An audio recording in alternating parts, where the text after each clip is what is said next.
Hi friends, welcome to TechTouch channel. Today I am going to show you in this video how to see and check voice search history in Facebook. So before we start the video, please subscribe my channel for more latest video. Guys, first of all, open your Facebook, top right side 3 horizontal lines.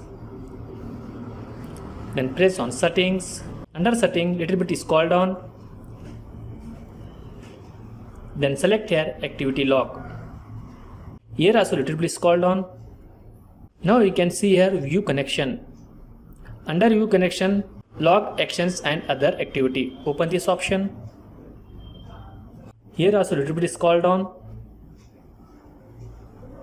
You can see here voice search. Open this option. I have no voice search history. If you have, then show here. That's it guys. So in this show you see and check voice search history in Facebook. Thanks for watching friends. Hope like this video. If you like this video, please like, share and don't forget to subscribe my channel.